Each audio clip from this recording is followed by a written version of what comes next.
Hi guys, Jessica here from Fluence Children's Center. Happy almost Friday. I just wanted to pop in and talk a little bit about what you should do if you think your child needs speech therapy.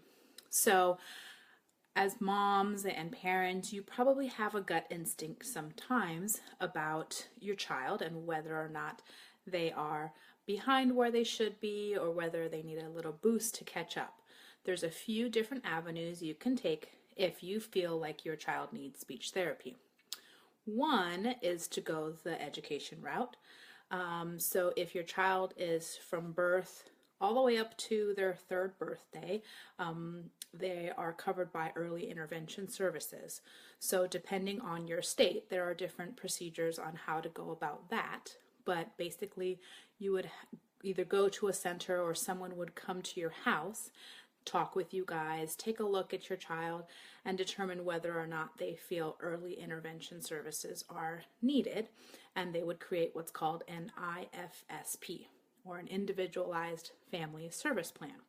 And that will carry through until your child turns 3.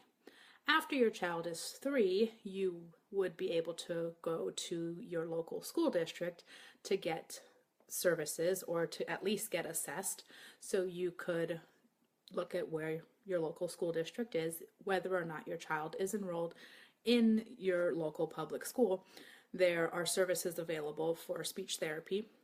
A similar process, what you would do is contact the person at the district who takes care of the assessments. Probably best to put it in writing that you'd like your child assessed. The team will take a look at your child and determine whether or not speech therapy services are needed. And then they would meet with you and they would create what's called an IEP. And I'll talk a little bit more on another day about what the educational services look like for speech therapy and how that's different from the medical based. So the other avenue you can take is the medical based services.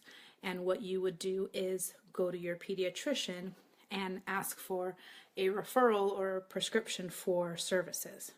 Now I'm going to stop right here and get on my soapbox a little bit. As much as I love pediatricians and we partner with them a lot, one thing that I've heard from a lot of families who take their kids into the pediatrician with concerns about communication development is that pediatricians will often tell them to wait and see.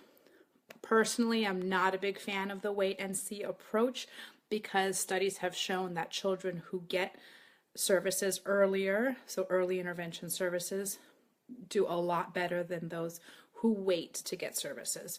So what I would recommend if you're kind of facing this roadblock of your pediatrician saying, no, just wait, he will grow out of it, or she'll start talking a little bit later, is to find a local speech language pathologist, and you can go to asha.org to find one in your area and just get an assessment from them to rule out any of those gut instincts, so there's nagging fears that you might have about your child, because that'll at least rule it out one way or the other, whether she needs speech therapy services or not.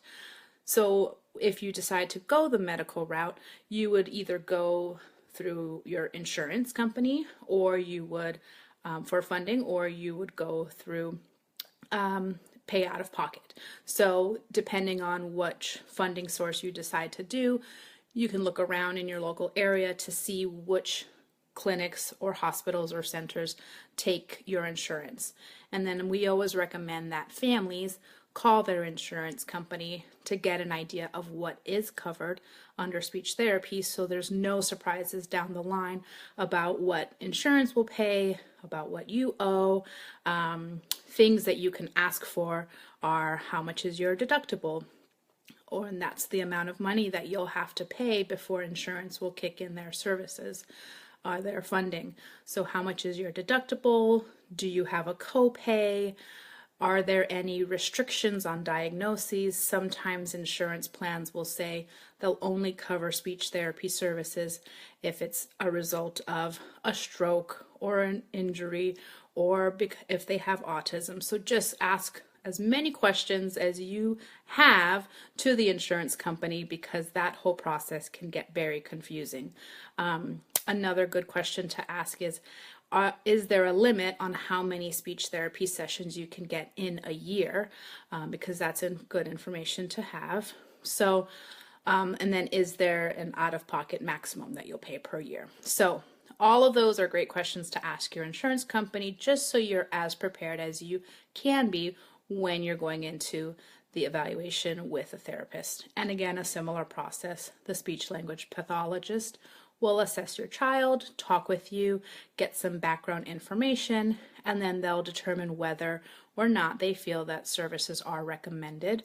And they'll, talk with you about a plan for treatment and decide how often they should come in for treatment if treatment is recommended. The other great thing is that a lot of families do both the school or the educational route as well as the medical route, and they get extra benefits for their child because each one looks at services a little bit differently and has a little bit different criteria.